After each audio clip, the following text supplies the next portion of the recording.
di Bukit Nenek.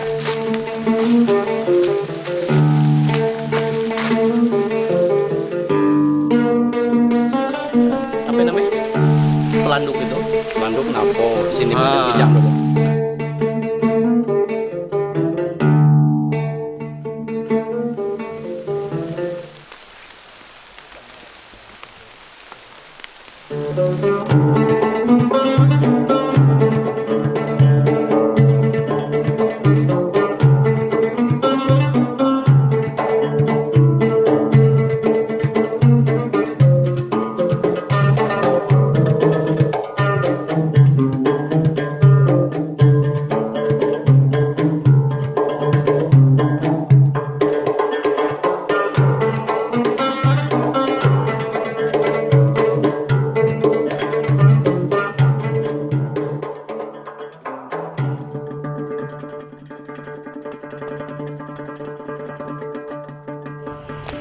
Di desa Rajik dan sekitarnya, di antara Sebagin, Rajik, dan Permis, ini ada sebuah aktivitas berkesenian masyarakat.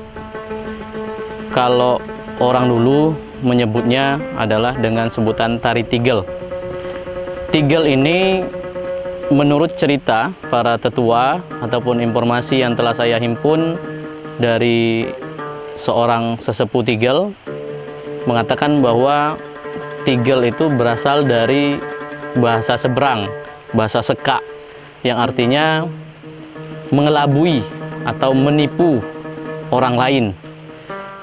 Dari tarian ini yang unik bahwa tarian ini penarinya kepalanya tertutup, kepalanya diikat dengan atau ditutup dengan telekung. Telekung itu sebutan untuk penutup kepala yang digunakan yaitu kain panjang yang digunakan untuk menutup sebagian kepala dan wajah. Jadi hanya yang terlihat itu hanya mata, biasanya seperti itu. Sebelum pelaksanaan kegiatan tari tigel dilaksanakan, baik penari maupun pemusiknya ada ritual yang dilakukan, yaitu membaca mantra. Kemudian ada memakan sekapur siri yang digunakan sebagai mantra atau jampi untuk perkasih atau pemikat. Nah, untuk pemusik itu ada dua musik yang digunakan. Pertama ada alat musik yang namanya gong, kemudian ada gendang kulit. Nah, di antara kedua alat musik ini hanya ada satu musik yang digunakan sebagai simbol atau ikon dari tari tigel, yaitu gong. Nah, gong ini ada ritual khusus yang dilakukan sebelum memainkan musik untuk mengiringi tari tigel. Gong ini sebelum digunakan harus diritualkan dulu, yaitu dengan menaburkan bunga melati, kemudian ditambah dengan bunga mayang pinang. Nah, mayang pinang ini kemudian dilakukanlah ritual mantra-mantra, jampi-jampi dengan tujuan untuk memanggil makhluk atau peri, kalau daerah sekitar ini menyebutnya peri, atau bisa dikatakan penunggu dari bukit yang ada di wilayah Permisan.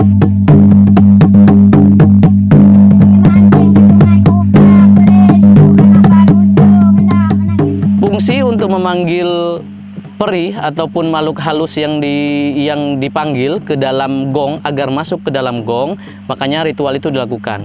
Dari ketujuh makhluk tersebut nanti akan datang ke dalam gong ini dengan tujuan mereka menjaga kelembutan, kekhasan ataupun menjaga aura dari musik tari tigel itu. Untuk apa? Agar yang menonton, yang melihat dan yang menyaksikan tari ini merasa tertarik, kemudian juga merasa kepingin, jadinya merasa wah, aku tertarik dengan tari tigel. Karena apa?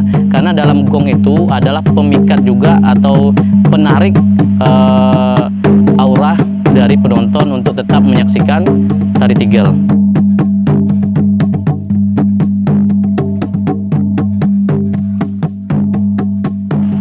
dikaitkan tari Tigel yang bidadari tadi hubungannya dengan bukit yang ada di wilayah Permisan.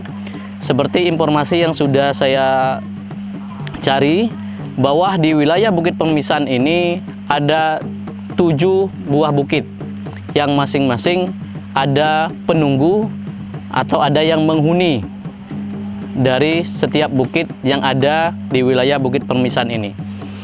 Yang pertama ada disebut oleh masyarakat dengan nama Bukit Nangka. Kemudian ada Bukit Nenek. Kemudian di sebelahnya lagi ada Bukit Putus, ya, disebut Bukit Putus. Kemudian bergeser ke samping yang terakhir di pesisir paling ujung itu disebut Bukit Cianta. Nah, dari ketujuh bukit itu konon memang dihuni oleh kepala makhluk yang menjaga keaslian, kemudian kelestarian alam di situ.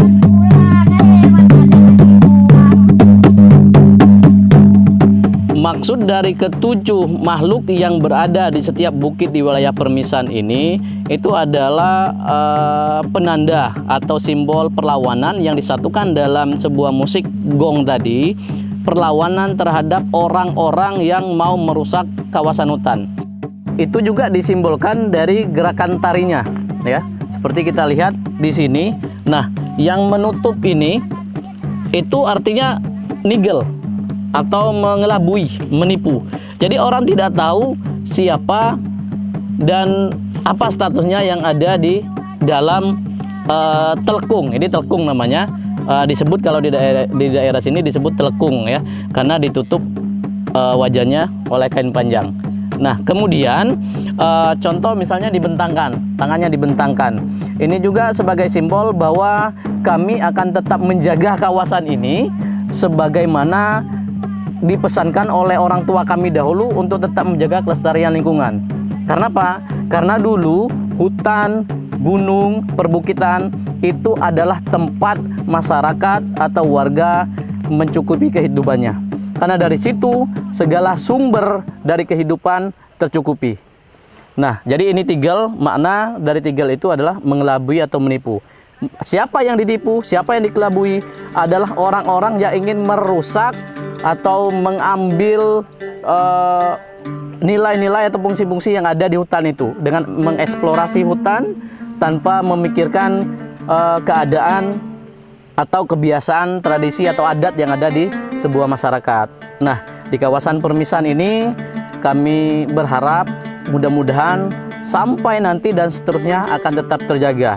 Karena apa? Karena sekarang khususnya di wilayah sekitar Bukit Permisan ini tidak ada lagi hutan yang bisa dimanfaatkan masyarakat untuk bertani, berkebun seperti dulu. Sehingga yang ada saat ini hanyalah hamparan-hamparan sawit, ya. Memang kita tidak melarang hal itu, akan tetapi ini menjadi sesuatu yang mungkin akan lambat laun mengikis tradisi atau kebiasaan masyarakat di sekitar wilayah Permisan. Kami baru tahu bahwa pas kenal tari Tigel dan nari ini ada hubungannya dengan alam yang ada di Permis tadi. Intinya kita jago, kita lestarikan, jangan sampai dirusak. Sudah banyak alam kita ini dijadikan sebagai lahan perkebunan sawit makali. Jadi dengan mengangkat budaya dan tradisi-tradisi yang berada di Bangka Belitung ini setidak-tidaknya, atau ini merupakan suatu usaha kita untuk menjaga keseimbangan alam. Ya, keseimbangan alam termasuklah seperti tari Tigel tadi, ternyata dari unsur alam tari Tigel itu sendiri ternyata. Dan di sini, wilayah sini ada dari tujuh bukit yang berada di Kecamatan Simarimba, khususnya di wilayah Permisan, ya, di Bukit Permisan ini. Jadi ada 7 bukit itu yang menginspirasi tari Tigel. Nah, ini kan setidaknya telah memberikan suatu inspirasi, telah memberitahu kepada kita ini melestarikan alam. Kalau sekiranya alam kita tidak lestarikan, tentu akan menimbulkan suatu bencana. Nah, sebagai generasi muda, khususnya Bangka Belitung, sekali lagi mari kita angkat budaya-budaya dan tradisi-tradisi yang berada di Bangka Belitung ini.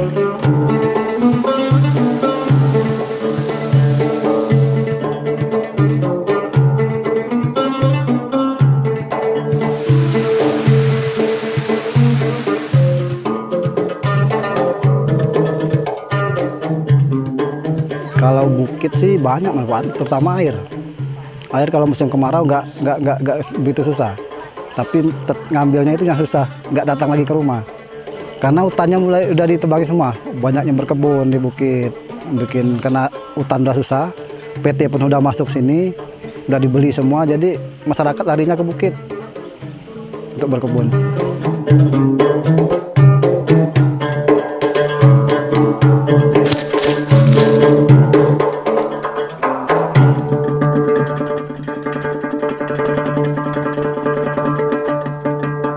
Inilah turunan dari nenek kakek moyang kami. Alhamdulillah ada perkebunan durian. Cuma dibanding tahun-tahun yang lalu, buah durian banyak yang tidak bagus kan isinya. Cuma alhamdulillah masih ada kebun-kebun gini kan, masih ada penghasilan tani kami. Semenjak 5 tahun yang lalu, durian tak pernah berbuah bagus seperti 10 tahun yang lalu. Ada yang isi tabar, jatuh benar dari tangkai. Cuma itu tadi, rasa tabar, kadang mengkal. Nah, itulah. Apalah banyak perubahan kan, apalah banyak cuaca ini kan. Durian dibanding tahun yang lalu, jauh Pak penghasilan. Jatuh 200, 100 buah yang bagus. 100 tidak bagus lagi. Dulu pernah 5 tahun yang lalu, daun habis dimakan ulat sebesar jempol. Sama kayak batang petai dicukur. Dari situ awal mulanya. Daun durian dimakan ulat, habis daunnya, habis itu tidak pernah lagi buah durian normal. Tahun 2017 terjadi. Seluruh nih batang durian, kebun-kebun durian berapa ratus batang di sini. Sama kayak durian, ya kata orang dicukur tuh kan, pergantian daun, nah begitulah. Selama ini durian ini bagi kami bermanfaat untuk makanan, dijual, hasilnya untuk beli alat, ada bikin kebun, dibeli ke kebun, dibeli ke bibit, ada bikin bermotor, dibeli ke motor hasilnya. Pernah sekali panen durian 50 batang 30-40 juta. Habis sama ransum dapatlah sikap motor. Mudah-mudahan cuaca ke depan nih bagus. Itulah seperti sama kayak gitu yang sehat lah. Dia berbuah bagus. Dimakan nikmat karena dari Allah semua.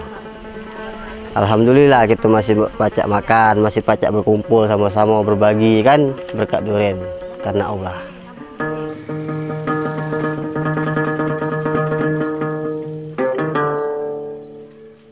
Sukunya itu suku Basung, suku Jering, suku Sebagin, suku Tarag.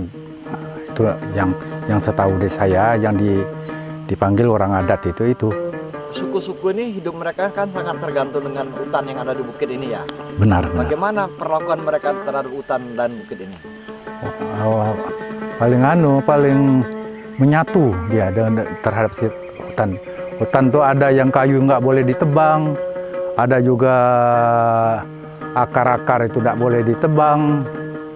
Itu yang terutama untuk obat-obat bagi warganya, yang itu yang terutama yang tidak boleh ditebang tuh. Dan binatang-binatang juga itu tidak boleh sembarangan diambilnya, tapi waktunya nggak bunting, nggak betian, kata bahasa suku mereka tuh. Jangan, kalau yang betian tuh jangan diambil, suruh biarlah, tidak boleh kita ngambil belapun tuh mengambil jaring tadi, tapi bahasa adatnya itu belapun katanya itu dilanggar tuh. Ada hukum adatnya itu yang boleh dikatakan adat lah yang menghukum dia. Misalnya dia sedekah tuh, kamu jangan dosa manggil orang kampung lah, orang adat lah. Nah, itu hukumnya. Jadi kan mereka kan takut melanggarnya. Kalau sampai orang tidak pergi kan bahasanya tuh, tidak bisa mengunjungkan dia tuh, mereka dulu taat dengan hukum adat itu.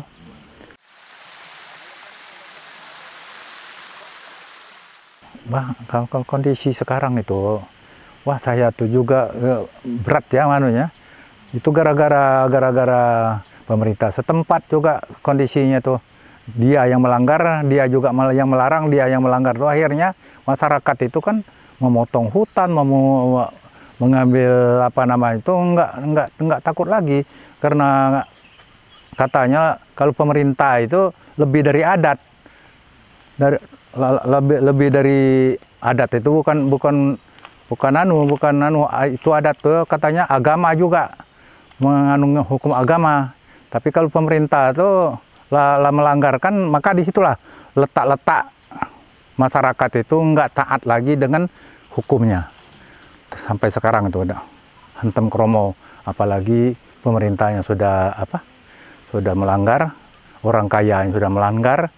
Katanya kalau sudah gundul, apalagi sudah longsor, dia gundul sudah kelihatan itu bebatuan itu, katanya akan berkurang lah apa namanya tuh, seolah-olah kamu merubuhkan kekayaan alam itu, merubuhkan anak cucu kamu sendiri. Sebab harus digalakkan, maksudnya harus diberi nasihat supaya anak cucu taat, jangan sampai merubuhkan hutan, jangan sampai mengambil kayu rerutanan, apalagi membunuh. Sedangkan sekarang itu ya saya tidak menyindir siapa-siapa. Sedangkan saya sudah main putas, sudah main racun sungai-sungainya tuh, akhirnya hancur. Ya, kita sudah merasa, walaupun tidak ditanya juga, anak-anak saya itu kan sudah merasa kehancuran melanggarkan sekarang tuh. Itu menyelamatnya itu, yang kalau kalau kita masyarakat itu, kalau kamu tanya tuh tidak ada artinya kita menyelamat itu.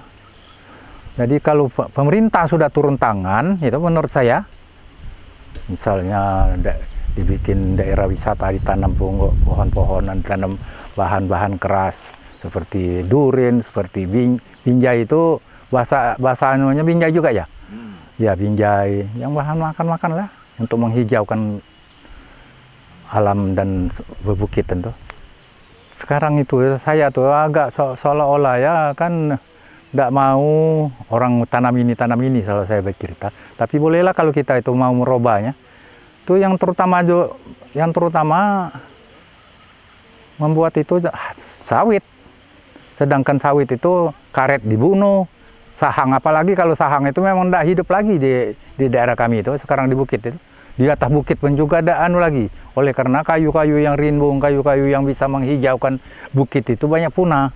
Seperti umpamanya kayu nyato, buahnya juga seperti buah sawo, enak dimakan, sekarang udah habis. Nah kayu medang bungkal, medang apa itu tidak ada lagi, habis diambil untuk kegunaan dunia lah. Itu yang saya bukan menghijaunya lagi. Melahirkan itu sudah dengan alam juga, kita nggak bersahabat lagi lah. Oh ya, bisa. Nggak ada kita dibilang terlambat, nggak ada. Yang penting kita berusaha, anak cucu kita, oh ya ini kamu barang yang sudah dirubuh tuh kita tanam, yang penghijau yang bisa memberi makan anak cucu kita, duren, tempedak, banyak itu yang kayu-kayu yang bisa kita bikin rumah. Itu aja pesan saya, kalau mau. Tapi kalau kita nggak bergerak, nggak ada usahanya, itu ya mungkin Tuhan juga nggak mengasih beras Pak kita kalau kita nggak bersawah. Mungkin sahang juga kalau kita misalnya nggak mau berkebun, tapi kita harus berusaha keras untuk masa depan anak cucu kita. Itu yang tingkat kita tuh. Tanamlah hati nurani kita itu kepada yang setaraf saya itu, untuk menghidupkan anak-anak cucu kita. Kan banyak anak cucu kita yang keturunan saya juga itu sudah hampir ratusan. Saya orang 2 laki istri dengan ibumu hampir ratusan tuh. Pesan terhadap kawan-kawan yang berkebun sawit ya, apakah dilarang atau dibatasi atau apa? Yang baiknya tuh kalau dilarang, tidak mungkin kita melarang kan. Apalagi kita masyarakat biasa. Itu dibatas lah, jangan sampai kalau pangan itu kita tanam sawit terus, mentang-mentang kita kaya, kita bikin jalannya. Kadang-kadang disitulah kesalahan kita, kesalahan pemerintah itu. Beri izin sampai ribuan hektar. Nah, di itulah kesalahan. Tapi maaf saya bukan melawan, bukan nggak jadi, boleh. Jadi terbatas. Kalau oh iya, bab sawit itu kan membunuh secara tidak langsung, membunuh kehijauan. Bab kayu apa pun tidak hidup lagi. Baiklah, kalau kita mau berpesan dengan anak cucu kita pada umumnya itu, kita pakailah akal. Bab akal yang diberi Allah itu yang luar biasa. Yang itu namanya modal yang paling luar biasa. Kalau tanpa ada akal kita orang dungu, misalnya orang bahasa tidak memais, itu orang yang tidak punya akal tadi. Dengan barang-barang kotor, barang yang tidak berhasil, itu tidak tahu dia nanam ini, tidak tahu, akalnya tidak ada. Hidup itu memang kalau tanpa akal itu kita tidak ada artinya. Tidak ada arti sama sekali. Karena akal lah kita bisa membeda mana yang terbaik dan mana yang buruk. Dengan itu kita menjadi manusia sampai surga sana dengan akal semua.